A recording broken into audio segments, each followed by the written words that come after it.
welcome to the stage of the Regent Underground Theater here at the Regent Theater, Arlington's showplace of entertainment since 1916.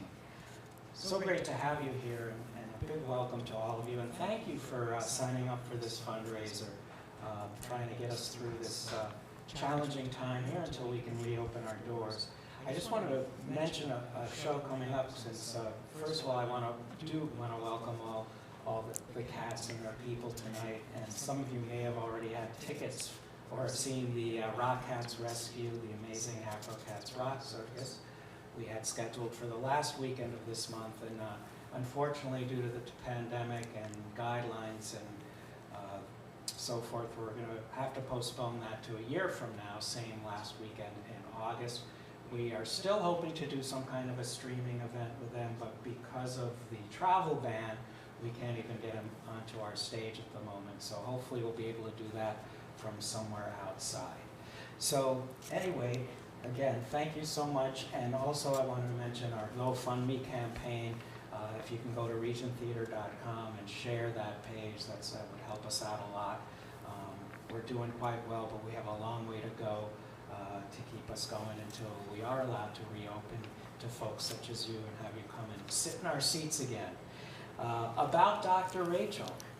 Rachel Geller is a certified cat behavior and retention specialist through the Humane Society and a certified humane education specialist through the Academy of Pro-Social Learning. She's also a certified pet chaplain through the Association of Veterinary Pastoral Education. Rachel consults with many cat shelters and is certified as a fear-free shelter specialist.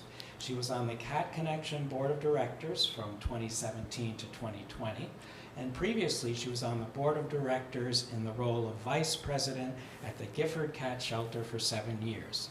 She's currently a cat behaviorist consultant for the Cat Connection, Here Today, Adopted Tomorrow Animal Sanctuary, and Bay Path Humane Society, and provides cat behavior help locally and throughout the country to her clients, including cat owners and shelters. And believe it or not, that's not all. But we're going to get right to it now, and I'm hearing everybody cheering and clapping and screaming. Please give a warm welcome to Rachel Geller.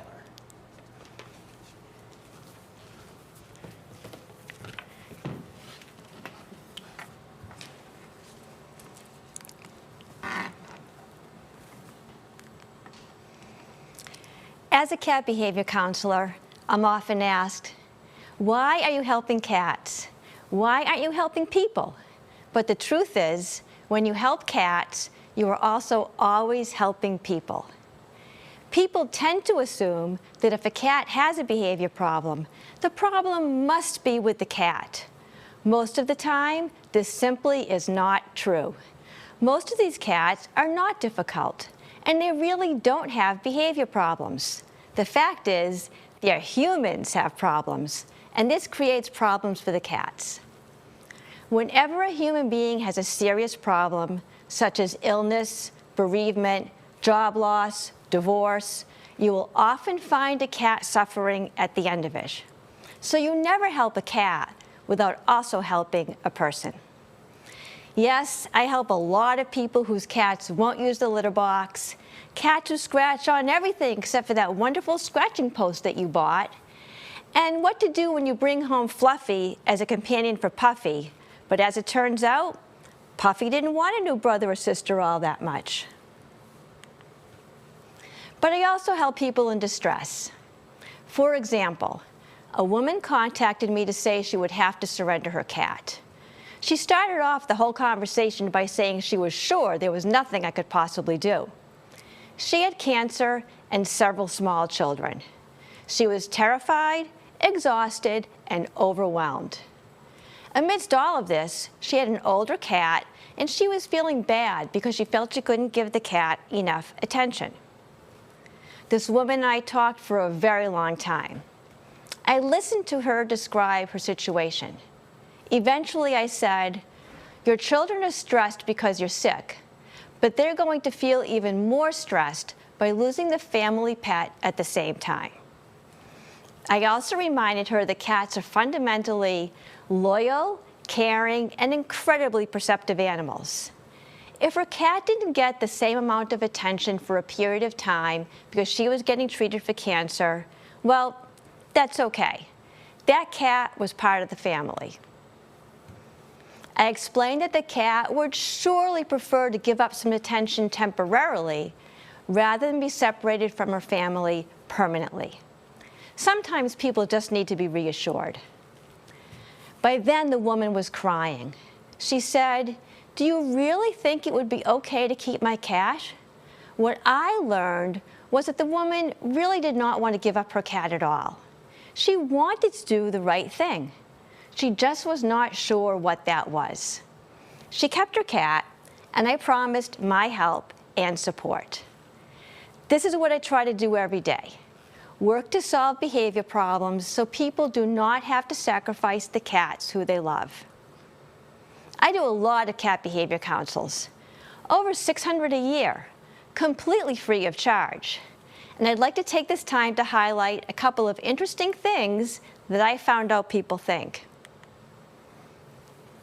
First, cats do not act out of revenge or spite with their poop or pee. She peed on my bed to teach me a lesson. She peed on the laundry because she was mad at me. She peed on the couch because I went on vacation. She peed on my shoes because she doesn't like my new boyfriend. Well, maybe that one is true. Cats are very good judges of character. But I want everyone to know that cats don't pee inappropriately out of spite or revenge. I understand that it's easy to assign human qualities to cats because they really do share so many of our emotions. But spite and revenge are qualities we humans can proudly call our very own. Second, that big basket of toys you have hanging out in your living room, that is not play. Throwing a bunch of solo toys on the floor is not play. So many times people say to me that their cats don't like to play. But the problem is, we don't take the time to play with our cats appropriately and to trigger their prey drive. With solo toys that you throw on the floor, the cat has to be both the predator and the prey. And that's not so realistic. Last, cats do not want privacy when they use their litter boxes. Covered litter boxes, in theory, may provide privacy, but privacy is important to us, not to cats. A cat looks at a covered litter box as something that reduces his ability to escape, and it reduces his ability to have a clear visual field around the box to see any potential invaders. I know the idea of escape sounds funny from a human perspective, but cats are in a very vulnerable position when they are in their litter boxes, and they want to know that they have an escape route. Should an opponent appear, they want to know they can get out of that box. And these opponents can be real or imagined. Even only cats get this feeling. Thank you to the Regent Theater for having me today. Proceeds from today's presentation will be going to the Regent Theater, Bay Path Humane Society, Here Today, Adopted Tomorrow Animal Sanctuary, and the Cat Connection. My name is Rachel Geller, and I'm a certified cat behaviorist. Let's talk about cat behavior. Welcome to Solving Common Cat Behavior Concerns, live from the Regent Theater here in Arlington, Massachusetts. Today, I'm going to talk about the most common cat behavior problems that I am approached with, and I'm going to answer questions that I receive most often directly from my clients or through the shelters that I consult with. Without a doubt, the most common cat behavior question I receive is, my cat is not using the litter box. And as I started off with, I hear tales of woe. People are at their wits' end. The cat has peed on couches, the cat has peed on laundry piles, the cat's trying to teach me a lesson through her pee. I've heard it all. You wouldn't think a little plastic box with some litter inside it could be the cause of so many problems, but it really is. it's really important to rule out any medical issues first. There are actually many medical problems that can contribute to litter box issues. Some of these examples are chronic renal failure, diabetes, hyperthyroidism, a urinary tract infection, any type of kidney or bladder issue. All of this can cause litter box problems. This is because if the cat creates an association with pain and the litter box, this will affect litter box use for both peeing and pooping. The cat will actually feel that the box might be the cause of the pain. Another issue is if your cat is ill and feels vulnerable, she's not going to go into that box. So, you've gone to your vet, you've ruled out any medical issues, we've determined that the peeing or pooping outside of the box is indeed behavioral, so now we need to look at the following aspects associated with the litter box. We need to look at the box itself, the type of litter, the location of the box, do you have a multi-cat household, and we really need to look closely at stress and environmental factors. The size and type of the box might be actually creating your problem. If you bought your box when your cat was a kitten, she may no longer be comfortable now that she is fully grown into a full-grown cat. Even regular size boxes may not work for super big cats. I've actually consulted with people who have these huge Maine Coon cats, and I see them trying to squeeze into a traditional sized box. Sometimes for really big cats, you need a really big box. And I often actually suggest using those storage containers that you can buy that slide under your bed. Toss the cover and you have a great litter box. You can get these at Target or the Container Store, and those work very well for your bigger cats. If the sides of the litter box are really tall, this could be a problem for an older cat who has arthritis. Covered and hooded boxes are too confining. They hold in the odor, and the litter takes longer to dry. No cat wants to go into a dark, damp, and dank litter box. Also, these covers and hoods do prevent the cat from seeing all around her. Your cat wants a 360-degree view when she's in that box. Covered boxes and plastic liners are actually human conveniences that might be good for us, but they're not so good for the cat. Plastic liners in particular, they can create urine pools, and when the cat is using the box with the plastic liner in it, her claws could get stuck in the plastic, and that's going to cause the cat not to use that box again. So, make sure your box is uncovered. Look closely at the size of the box. Is it appropriate for the size of your cat? Look at the sides of the box. Is it low-sided? Is it high-sided? And how might that be affecting your cat?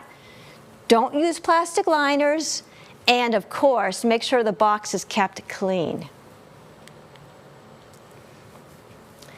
The type of litter might be causing a problem too. Cats are very tactile creatures. And just like people, some cats are more sensitive than others. The texture of the litter could actually be driving your cat away from using the box if the cat finds that texture uncomfortable. Some cats don't like litters that are really perfumey or scented, and some cats don't like litters that are more dusty or have too many additives. Any of these characteristics of the litter can cause litter box aversion. In general, cats prefer litter boxes that have litter in it with a soft, sandy texture, just like they would use outside. Just remember, for your cat, this isn't some old piece of plastic that you fill up with whatever litter you happen to find on sale, and maybe you switch into litter every week depending on what bargain you can get. The type of box you use, the type of litter you use, the feel of the litter, the smell of the litter, this is all really important to your cat. Now, when setting up your cat's litter boxes, don't think like a person. I want you to think like a cat. Your cats don't want privacy. Your cats actually want the litter box in a place they can see all the way around them. They want clear, clean, 360-degree sight lines from that box. I want you to think potential for escape and ample visual warning time. If your cat feels stressed or vulnerable regarding the location of her box, she is not going to go into it. Make sure the litter box is not under something, like the sink. I see litter boxes a lot under sinks in bathrooms. And also make sure it's not tucked too tightly into a corner. Bathrooms, mudrooms, nooks, annexes, closets. These are all popular locations that people choose for litter boxes. We like it because the litter box is out of view. But most cats don't want to go spelunking on an indoor archaeological dig just to get to their litter boxes. Also, multiple litter boxes throughout the house will provide a variety of safe locations and options for your cat. Some cats like to have choices. Now, when I'm doing cat behavior counsels, I often get a lot of litter box questions, as I said, and clients will often report to me that the cat isn't using a box, and I'll kind of run through what I just did. You know, do you have multiple litter boxes? Where is the location? And we'll kind of do a little bit of Sherlock Holmes type detective work to figure things out. So I had this one client, and she kept saying to me, I have multiple litter boxes all through the house. I don't understand why the cats aren't using the boxes. And we did a Zoom call, and I looked to see myself what was going on. And indeed, she did have multiple litter boxes, but they were in one room, and they were all lined up and within a few feet of each other. So the idea of having multiple litter boxes is to have different locations in your house, different rooms in your house, different levels in the house. If you take them all and put them in one room, you're sort of defeating that purpose of giving your cat different locations. I also had a client who had a cat named Bailey. And this client, when I was talking to her on the phone, said, I don't understand why the cat's not using the box. She has a great location. The box is on the 3rd floor. She has it to herself. It's in the middle of the room. She can easily see all around her. So this was before COVID, and I went to the house, and when I saw for myself where the litter box was, it was easy to diagnose the problem. So this cat had to go up a staircase, kind of a narrow staircase, and a dark staircase. So she basically had to make a harrowing journey to get to her litter box. And it was on the 3rd floor, but it was kind of like an attic. And it wasn't really used that often. And it was really far away from the family. And the attic was kind of dark and cool. So I said to the family, you really need to place this litter box in a location that's not so remote, and that solved the problem. So location really is important for your cat.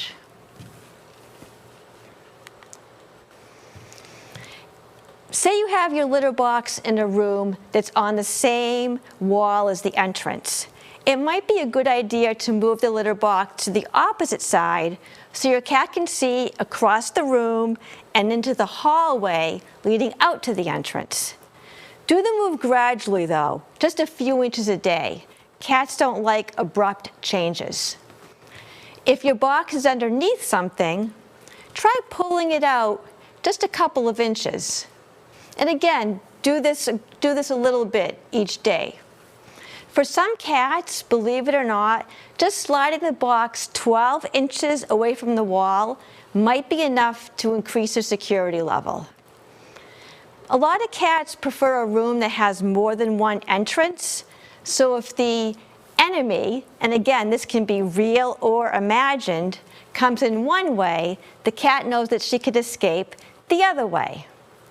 Again, always think escape and visual warning time. This is really important to your cat. Let's say you're listening to this presentation and you think, oh my goodness, the shape of my room where the litter boxes are is totally inappropriate. It's really wrong. I need to switch the location of my boxes. If you've realized that, it's better to get a second box and put it in the new location and keep the old box in the current location rather than just abruptly moving the old one to the new spot. Leave the old box there for consistency and security. This will allow your cat to ease through the transition. Even if you only have one cat, if she is not using the box, try placing another box in a different area. Oftentimes, clients will say to me, I really don't want litter boxes all over the house. But I will remind them that a couple of extra boxes are better than having pee all over the house. And sometimes if you place extra boxes about the house, you can see which ones your cat prefers, and then you can remove the ones that she's not using. Remember that cats always want to be able to see any potential invaders when they are in the litter box. And I really want to emphasize these invaders can be real or imagined. Now, multi-cat households often have an effect on litter box use as well. In a multi-cat household, always have one more litter box than the amount of cats you have. So if you have 2 cats, that means 3 litter boxes. If there is a particular part of the house that a cat who's being intimidated likes to hang out, that could be a good spot to place a box to get that intimidated cat to use the box. Your cat needs to have the box in a place where she can easily watch for her opponents, and she's going to want to know she has an escape route. So make sure that litter box is in a location where there are clear sight lines all around the box. Remember that the relationship between your companion cats will have a major influence on if the litter box is being used. Cats are masters at subtle intimidation and posturing between each other. And they will also guard and chase. So you need to be really cognizant of how your cats get along and the status of the cats in your household. I had a cat named Tuffy, who was a perfect example of what I'm talking about right now.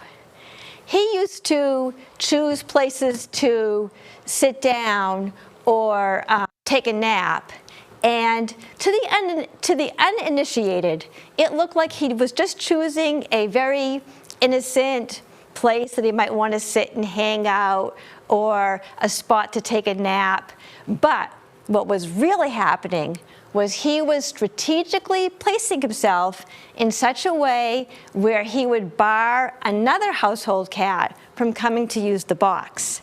And it wasn't overt aggression, he wasn't chasing, he wasn't growling, but he just found a spot where he could place himself, and the other cat would have to cross his path to get to her box. So cats are masters at these little subtle ways to control each other or to assert their status in a household. So be aware of those relationships between your companion cats. Environmental stressors can also have an effect on litter box use. Sudden changes in a cat's life can cause litter box problems. There are many examples of these changes: a new home, a new marriage, death of a family member, even the death of a companion cat, divorce, home renovations, buying new furniture, changes in a schedule, maybe there's some holiday commotion going on, maybe you went on vacation, installing new carpet. All of these are examples of things that can stress out a cat. Cats are really, really reactive to change, even ones that may seem minor to us. And think of right now with COVID-19, all of the stressors that may be happening in your cat's life. You might be now working from home. You have a change in your work schedule. Maybe your adult children came home. Maybe there were several more people in the house than there usually are. The light patterns in your home might be different. The sound patterns in the home might be different. Even the cat's eating schedules may be different. You know, maybe some people in the household are giving the cat some extra treats. All of these environmental stressors and things that you may not think about can cause a cat to have anxiety and stress, and this will affect litter box use. Some of the things that cats react to, you really wouldn't even think about. And I'm going to give you a couple of examples so you realize how tuned in cats are to our stress, or small things that might change in the household. So a few years ago, I bought a new vacuum cleaner for the house, and it was delivered, and it was kind of heavy. So I just had the delivery person put it in the middle of the floor. Well, my cat came walking into the room where that vacuum cleaner was, and she gave it wide berth. She did not want to be anywhere near that vacuum, and she was looking it over, and she was keeping her distance. Now, some of this I can relate to, because I prefer to keep my distance from the vacuum cleaner too. But you wouldn't think just having a new vacuum would freak out your cat, but she knew it was something different. It had a different smell, it had a different look, and it was kind of freaking her out a little bit. The other story involves my cat, Tuffy, who I already talked about with his strategic placement. Whenever I had a vet appointment for Tuffy, I would notice that he would go and hide under the bed. And not just under the bed, but all the way in the middle under the bed where it would be impossible to get him into the carrier. Now, I used to joke, he must be reading my calendar because he would only go under the bed when I had a vet appointment for him. And I would think, how can he possibly know he has a vet appointment on this day? Well, I thought about it, and Tuffy had cardiomyopathy. So whenever he had a vet appointment, I would get very nervous and stressed out. Will his heart be okay? Are they going to notice some more thickening of the heart? Is he going to live another year? I had so much stress. Well, he picked up on my stress and said to himself, if my mommy is so scared and nervous about something, I better be scared and nervous, and I better go hide. So cats pick up on our stress. Cats pick up on our emotions. They are highly reactive to change and to stress, and this all can be associated with litter box aversion. Okay, now we're going to go on to the scratching post. First, I want everyone to realize that scratching is a natural behavior for your cat. I often get the question, how do I get my cat to stop scratching? Well, the truth is, we want your cats to scratch, just not on your couch or your carpet. Scratching is a natural behavior that actually serves several functions. Most of us know that scratching conditions your cat's claws, but it's also a visible marking behavior for your cat. Scratching also leaves olfactory marks through the cat's sweat glands on her paws. And scratching gives their back and shoulder muscles a good stretch. There's an emotional component to scratching. It releases the buildup of anxiety and tension. So for cats, scratching really can be an avenue of expression. So we want our cats to scratch. Cats are happier when they scratch. But let's figure out how to make that happen on the scratching post and not our couches and carpets. There are several reasons why your scratching post may not be being used. Most often these reasons are: it's not the right texture or material, the location is not convenient, or the location is too far away from where the humans tend to hang out in the house. There may be height and weight issues with the post, and you may not be redirecting properly. You need to deter and redirect at the same time, and most people just deter. Make sure the scratching post is not covered with carpet. Soft carpet-covered posts are ineffective because your cat needs to be able to sink her nails into a texture that will help slough off the dead sheaths and condition her claws. Carpet-covered posts are really useless from your cat's perspective. Additionally, carpet-covered posts are easy for her to get her claws stuck in or tangled in the loop of the carpet. This will actually scare the cat, and she probably will never want to use a scratching post after that experience. Make sure you have a sisal-covered post or a rope-wrapped post.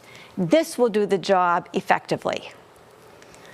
People tend to choose carpet-covered posts because it'll match their decor, but a carpet-covered post is just not good for your cat. It is unfortunate that pet supply stores sell carpet-covered posts because they do lead to inappropriate scratching problems. Now we come to location. If you have a great post, but you put it in the wrong location, your cat will not use it. From the cat's perspective, a far away location equals failure. I know people don't want scratching posts in the middle of the dining room or in the middle of the living room, but if you hide the scratching post and you make your cat go on to some type of indoor road trip to get to the post, she may not use it. She wants it to be convenient. So don't stick the post in some remote corner, because your cat will then resort to scratching on whatever is closest and more convenient.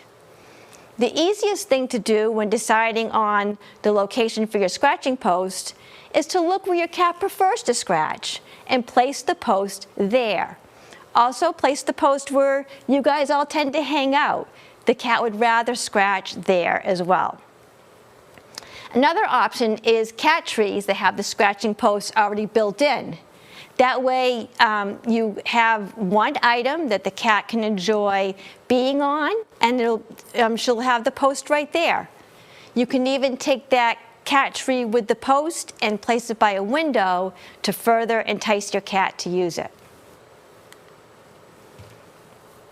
When it comes to location, I'm sure now you've realized as you've been listening to me that, like a lot of things in a cat's life, the right product in the wrong location is going to be an epic fail. You need both components for this to work. For many things in a cat's life, the best, most perfect item is going to be an epic fail if it's in the wrong location. The height of the post is also a major factor in whether it gets used. If your scratching post is too short, the cat can't reach up and get a full stretch. To get a full stretch, the post needs to be at least 3 feet tall. If she needs to crouch over to use it, it's not going to be comfortable, and that is just going to cause her to not use the scratching post. I do see a lot of scratching posts sold in pet supply stores that are just too short. They really need to be at least 3 feet tall. If the post is wobbly and it's not sturdy, let's say the cat is using it and the post falls, she's never going to use it again. She'll get scared, and that will just drive her away from using that scratching post. So make sure it has a nice, big, firm foundation, and it's a really good, sturdy, well-made post. Some cats are not vertical scratchers. They are horizontal scratchers. And these cats would benefit from a scratching pad rather than a scratching post. So look at where your cat is scratching. If she's scratching horizontally on the carpet, then she would prefer a scratching pad. If she's scratching vertically up the side of your couch or on your upholstered chair, then she would prefer a scratching post. Now, say your cat is scratching someplace where you don't want her to scratch. She's using the couch or she's using the carpet. Whenever you deter a cat from the spot you don't want her to scratch, you must provide an appealing alternative at the same time. You can't take something away from your cat without providing a substitute that's just as good, maybe even better, than what she was using. Don't use verbal or physical punishments. They are not effective. They aren't going to work because scratching is a natural behavior to a cat. It's in her instinct. Use deterrence, because deterrence will not be directly tied to you. You're not constantly reprimanding or yelling at your cat.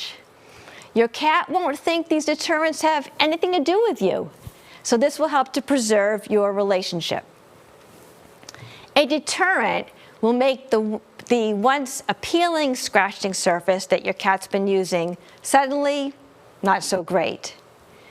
But deterring must be done in combination with creating the right scratching post setup and retraining the cat to use it.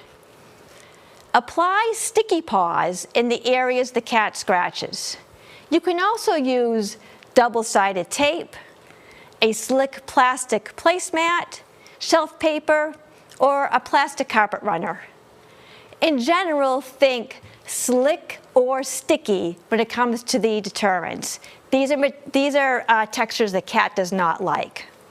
Now, I know your furniture is not going to look very attractive when it's covered with placemats or shelf paper or double-sided tape, but this is temporary. This is a temporary fix as we retrain the cat, so bear with me.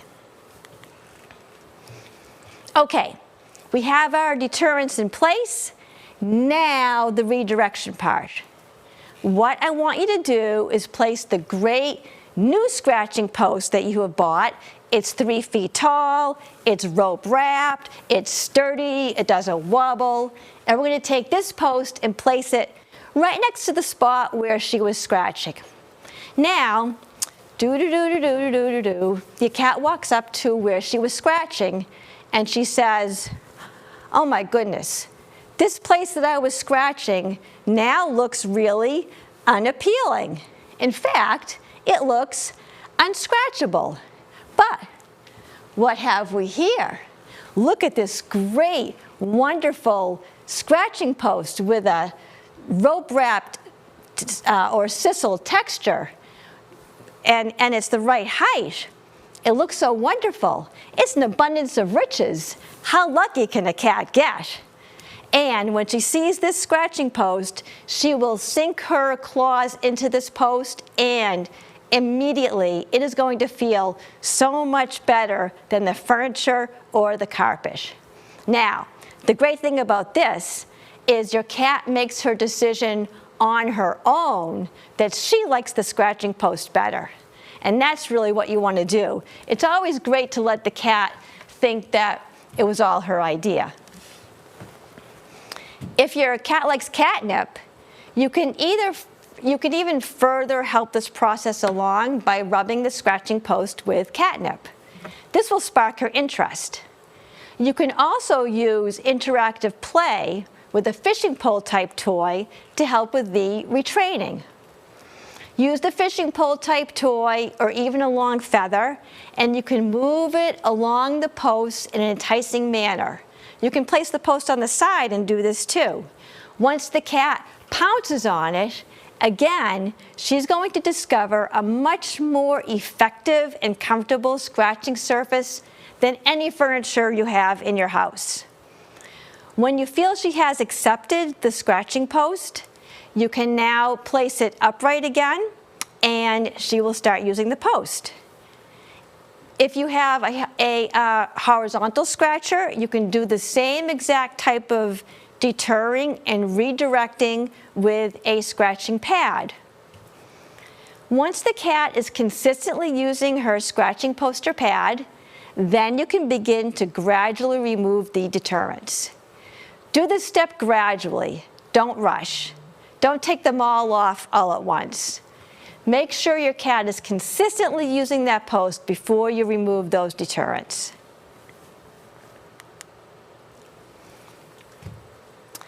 Aggression between companion cats in the household is definitely another common cat behavior call that I get.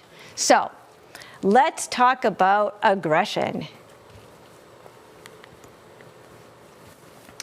There are 3 common aggression causes: boredom, fear, and competition for territory.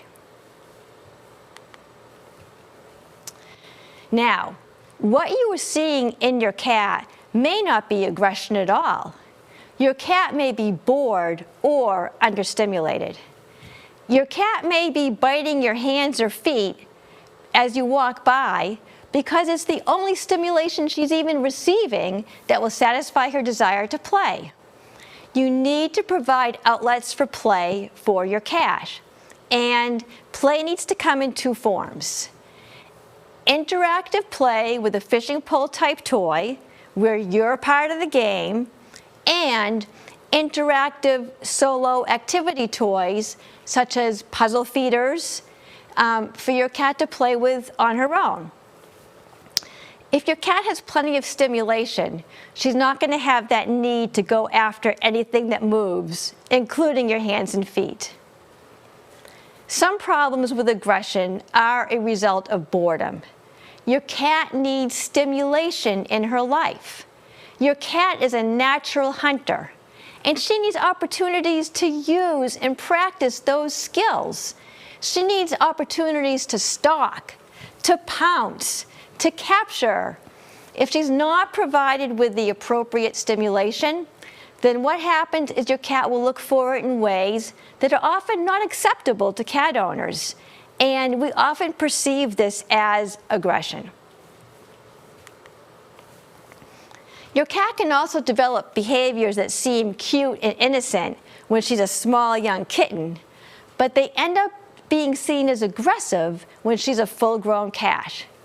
An example of this is people who play with kittens with their fingers. I'll see people do types of movements with their fingers and let the cats gently bite their fingers. Well, if you let your kitten bite you, what you are really doing is teaching that kitten that your flesh is an okay toy. And maybe that's okay when your cat is a kitten, but it's not so great when she's a full-grown cat and she sinks her teeth into your skin. Aggression is also often a result of medical issues that can cause a cat to feel vulnerable as she tries to protect herself. With fear, a cat would rather avoid a fight if at all possible. So that cat will go through posturing and displaying aggressive body language because she feels afraid.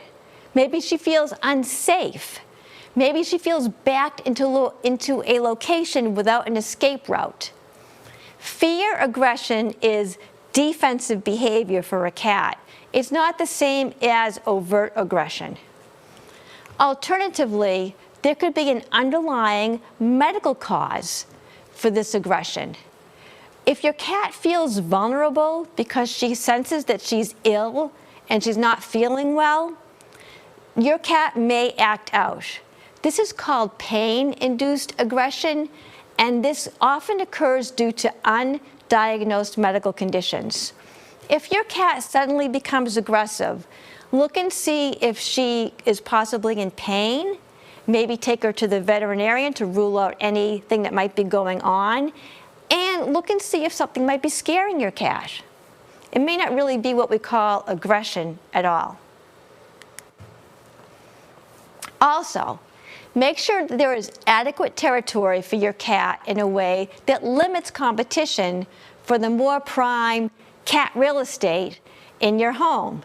And by this I mean having multiple litter boxes, plenty of vertical space, multiple feeding stations, lots of toys. This is all really important. Vertical space in particular is really important to a cat. We think of our world horizontally, but cats look at their world vertically. And although cat trees and cat perches are great ways to increase the vertical space in your home, I want you to know you don't have to spend a lot of money. Look around your house. Chances are you have some shelving that's going unused. You have tops of bureaus you can repurpose. Backs of couches with a cozy blanket will do the trick. So there are lots of ways you can increase vertical space, which will limit competition for this territory in your home. Aggression can develop through the environment, and this is known as status-related aggression. This can result in stalking, stare downs, growling. In an environment that doesn't allow for enough options for each cat, you can actually inadvertently cause aggression.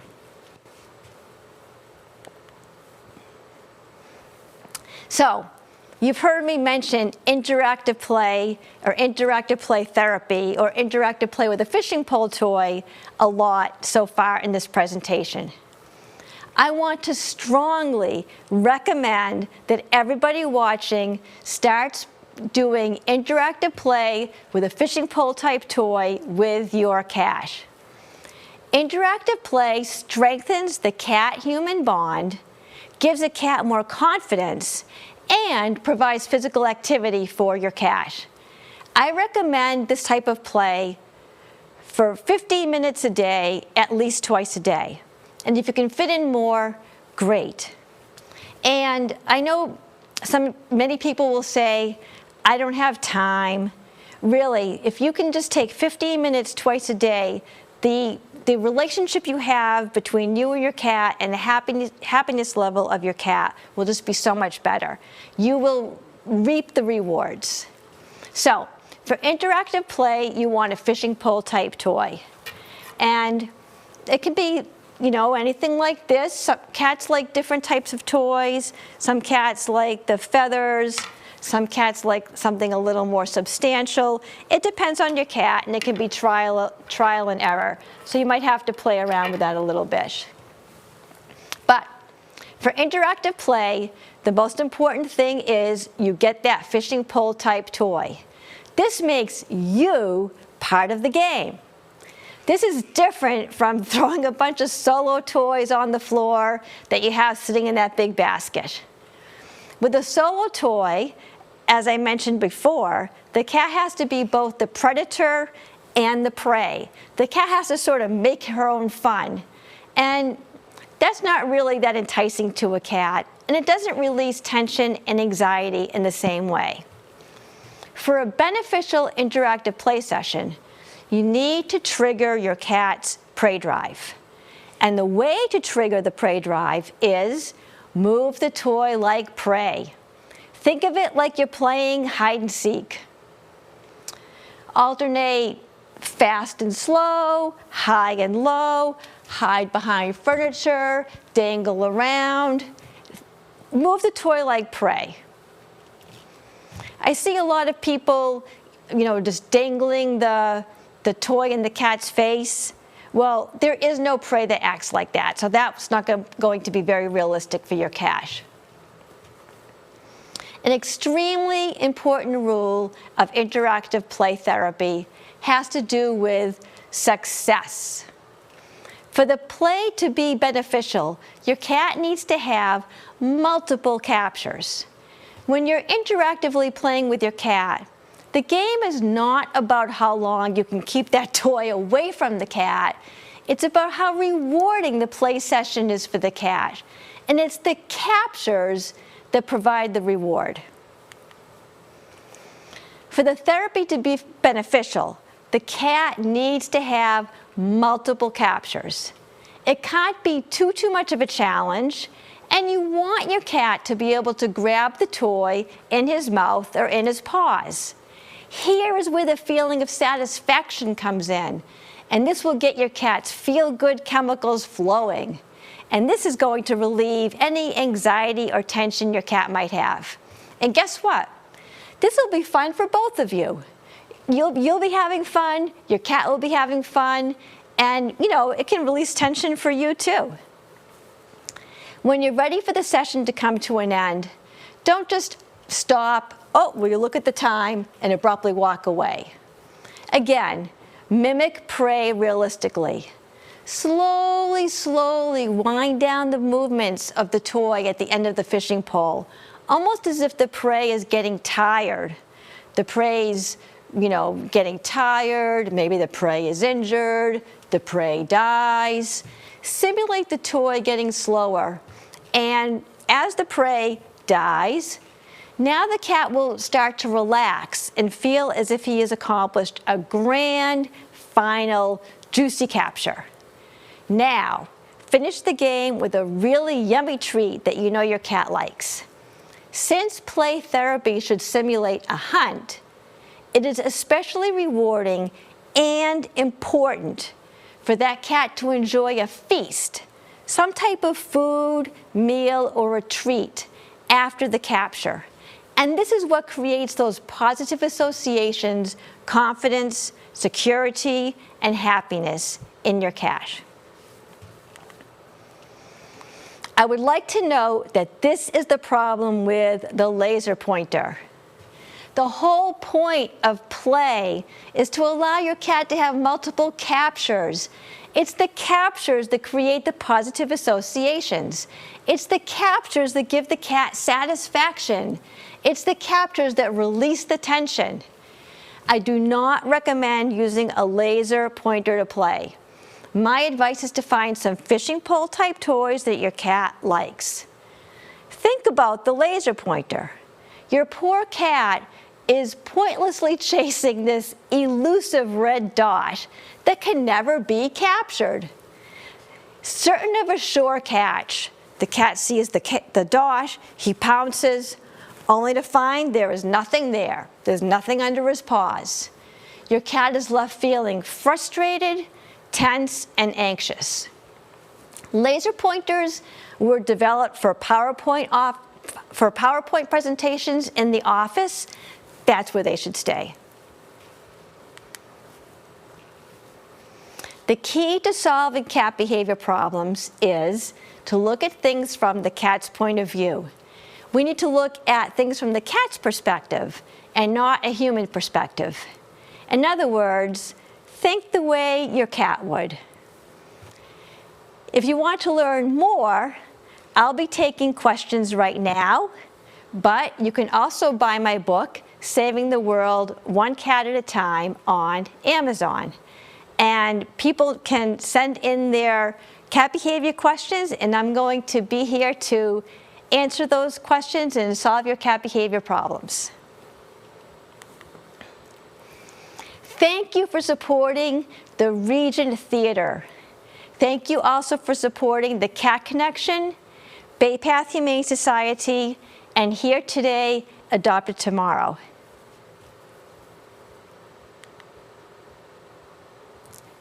And I'm ready to answer any questions you might have.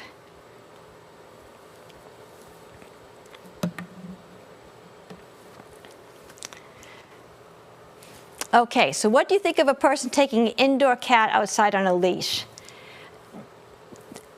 So this is a really good question. First of all, I want everyone to know that it's a myth that cats love to be outside. Cats are very, very territorial creatures. And when a cat goes outside, he becomes aware of all the other cats who may be out there. All the other cats, all the other predators, all the other opponents. When he goes out, he has a need to monitor the situation, to stand his ground, to show that this is his territory, and to hold his ground against all the other cats out there who may be rougher or tougher than he is. Also, cats find the unknown very stressful, and the outdoors is filled with the unknown. So cats really don't need to go outside. If you make your indoors as exciting and stimulation as kind of the sounds and sights he might see outside, your cat will be just as happy inside. Having said that, if you really feel strongly about bringing your cat outside on a harness or a leash, I find that a much better solution than just letting the cat out, because this way you're supervising the cat. There are a lot of predators outside. There's coyotes, there's wild animals, there's other cats who might have rabies or other diseases. There's crazy people. So if you do feel like you need to take your cat out, I think a harness or a leash is the way to go. But don't feel like you must take your cat out for that cat to be happy.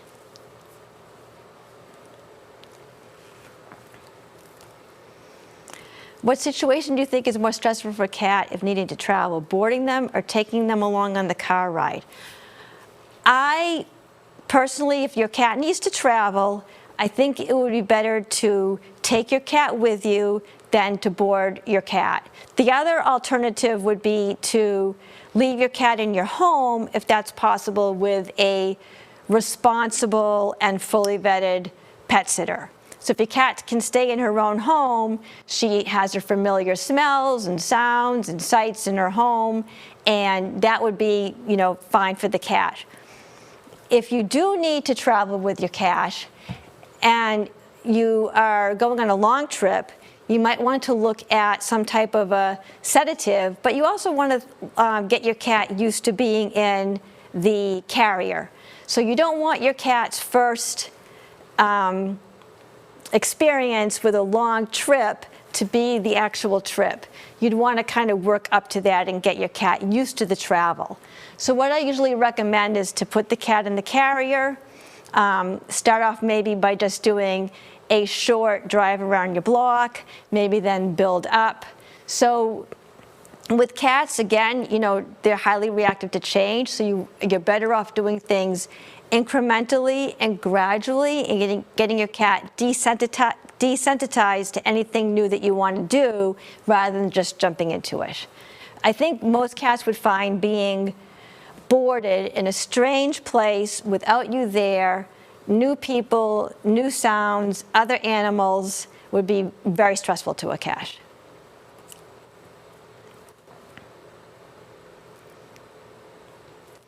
Okay, 16-year-old female and a larger 3-year-old male, and the young cat can sometimes be aggressive and rough with the older cat.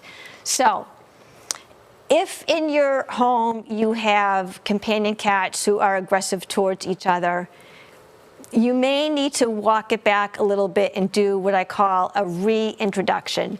And that's a longer answer than I have for tonight.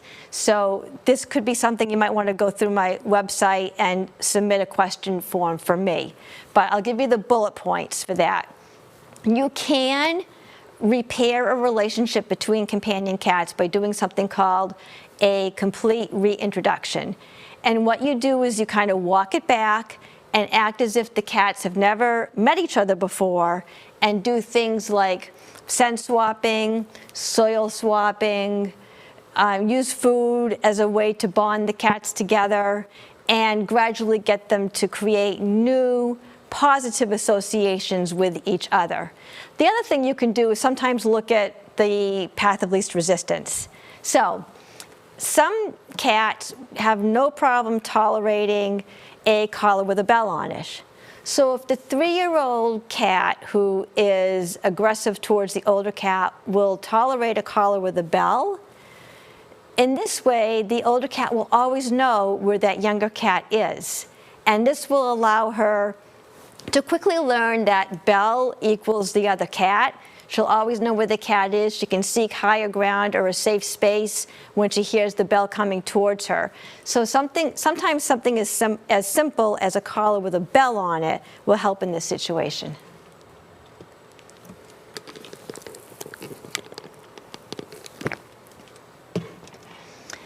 Okay, looking to fully vet a cat sitter.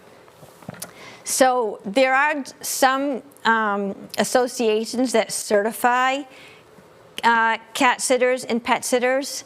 There's also pet first aid, so you would want to make sure that your cat sitter or pet sitter has gone through a type of course like that on pet first aid and pet preparedness. But the other thing I suggest is to do a couple of dry runs before you actually hire the pet sitter. So just go out for an evening for 3 or 4 hours and see how that person does.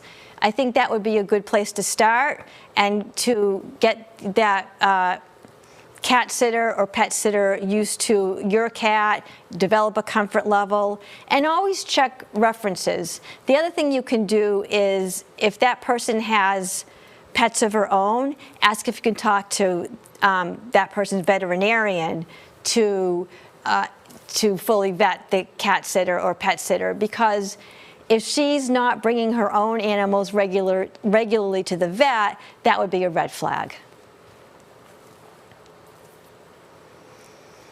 Please explain how to teach our cat not to scrape the plastic walls and floor of her litter box madly while leaving his poop uncovered.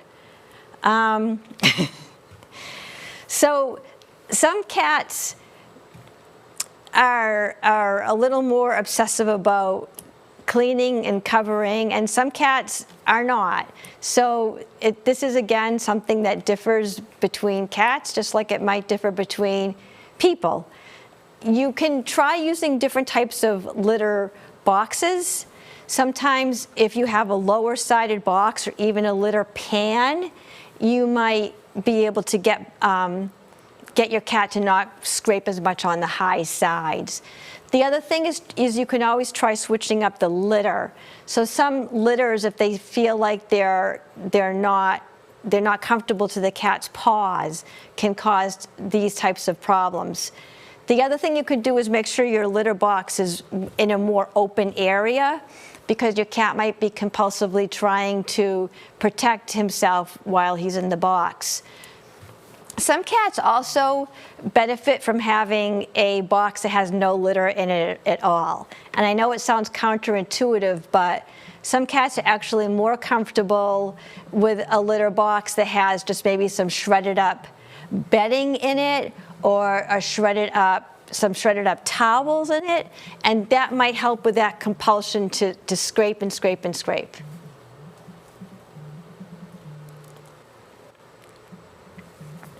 My cat really likes food and is hungry even when it's not feeding time. Okay, there are some cats who are food obsessive and who really fixate on food. So, and this is a pretty common problem. And there's a few things we can do to sort of trick your cat into thinking that he's eating to solve this problem. 2 things that you can try. There is a product called bonito flakes, which is basically just dried fish. It's extremely low in calories, so it's not going to put on any excess weight for your cat. You can take these bonito flakes, add a little water to them, and give that to the cat when he's asking for food, even though it's not feeding time. The smell of fish will make the cat feel like he actually is eating food, and it will sort of give him that satisfaction. The other thing you can try is interactive puzzle feeders. And what these do is it makes your cat work for his food. So it ties the food to something fun, and it also makes the mealtime last a lot longer because he has to play with the puzzle feeder to get his food. So sometimes slowing down that eating process can be helpful. But I do find that cats who are always seeking food and coming to you all the time, the bonito flakes with the water are a great way to sort of give the cat something and make him think he's getting the food, but he's really not. Even something is like broth can solve the problem as well.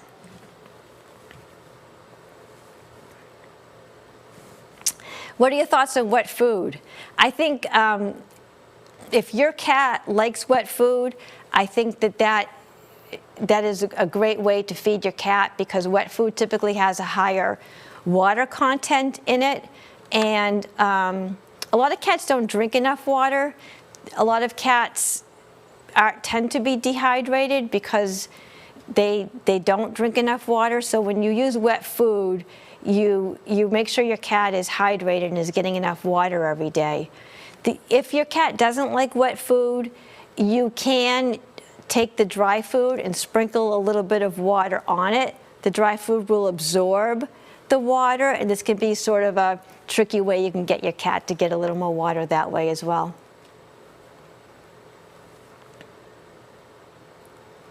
Can you train your cat not to wake you up at night? Yes, you can.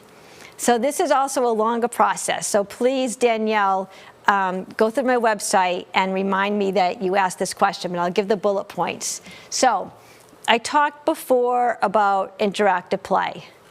If you do a really, really robust interactive play session right before you go to bed, you can help a lot with this problem. So think about our schedules versus our cat schedules. So we're busy all day, maybe we're out at work, and by the time we come home, we want to just sort of relax and wind down. So maybe we come home and we're sitting on the couch or having a snack, and our only interaction with the cat might be sort of affection and petting our cats, which is great, but from your cat's perspective, she's been sleeping all day, and when you come home, now she's wound up.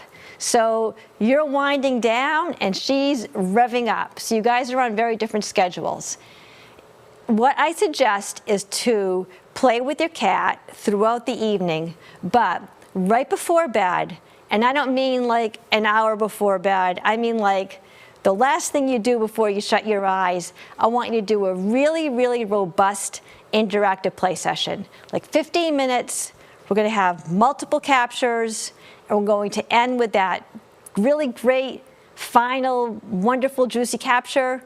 Give your cat some food, and this will now put your cat into her natural hunt, stalk, eat, sleep cycle.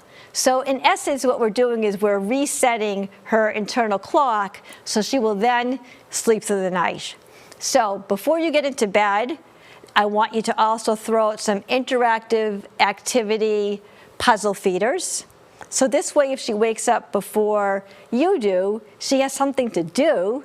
She has something to get some stimulation and to naturally, again, hunt for her food and get back into that content sleep nap cycle. And this will help you avoid that feline alarm clock problem that you're having.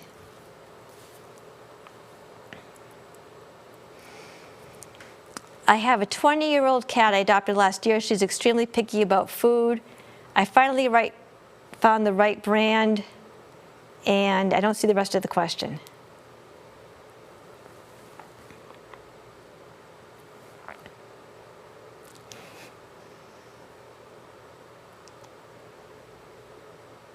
She'll eat some of it. I'm missing the bottom part of Betsy's question.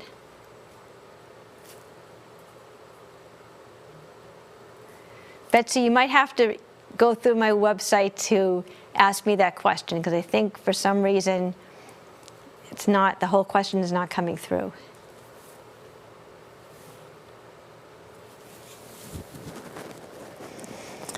My cat can get very aggressive as if I was the enemy. And it's scary because most of the time she's so loving. Is this just boredom? It could be boredom. If you're not doing enough interactive play, it could definitely be boredom. But I want to take this opportunity to also talk about something called petting-induced aggression. And this is something that can kind of take cat owners by surprise, because you think you're sitting there petting your cat like there should be a loving, close moment, and seemingly out of nowhere, your cat turns around and bites you. So the best way to deal with petting aggression is to start taking notice of how long you can pet your cat before this aggression happens. So let's say you've paid attention and you can pet your cat 10 minutes before she turns around and bites you. What I want you to do is then to only pet your cat 5 minutes and then stop. So in other words, I want you to always stay under that threshold of where she gets overstimulated. And by doing this, you're now going to leave your cat in a contented, relaxed state, feeling good, maybe even wanting more affection, as opposed to getting to that point of overstimulation.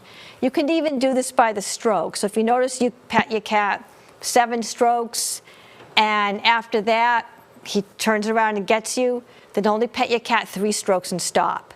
So be really aware of staying under that limit of sort of when the cat's had enough. And once you've done that enough times and you can pet your cat and she doesn't turn on you, then you can start to really gradually elongate the duration of these sessions. But it's really important at the beginning to sort of stay under that threshold. Also, sometimes we think that our cat's acted aggressively or bitten us and we think the cat is bad, but it might be that your cat has let you know, but you just didn't know what the signals were. So we think our cat acted aggressively, but actually from your cat's perspective, your cat's thinking, hey, I let you know 17 different ways that I've had enough. You didn't pay attention to me, so now I'm going to bite you. So look around and see what your cat is doing. Is her tail twitching? Is her skin twitching? Is she glancing at your hands? Does she seem like she's getting tense? Are her ears going back and down? Look at your cat and see if you can become more aware of her signals. And if you can read the signals and then stop, that will really help too. Typically, the more we show our cats that we understand them, the better things are going to be.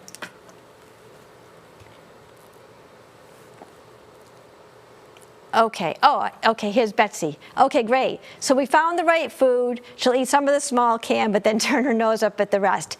This is really common. So cats have a very, very strong instinct for survival. And sometimes after the food has been out for a bit, it does take on a little bit of a different smell. And some cats are more perceptive about this than others. Some cats are pickier about this than others. But if they just detect a difference, they may not eat the rest of that cat food. So you might want to try freshening it up a little bit with some broth or, again, the bonito flakes in water. Another idea is to put the food in the microwave and just for a few seconds. Just enough to release the aroma, which might be enticing for your cat. But every cat is different, just like people. Like some people love leftovers and some people don't. I have a cat now who I can leave the food out all day and she'll nibble on it all day long. She doesn't seem to be too concerned about it sitting out all day. And I've had other cats who, similar to you, 10 minutes later, they're like, no good. So it might just be your cat's personal preference. You can try freshening it up, like I said, in the microwave for a few seconds or mixing in some bonito flakes, something to sort of spice it up. But other than that, you might just have to feed your cat fresh food each time.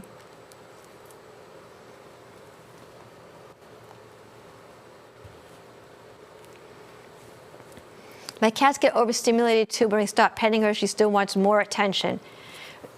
Okay, if she's getting overstimulated, it's actually better to stop when she's in that contented state and even possibly wanting more. So that's okay. What you can do is if you want to gradually be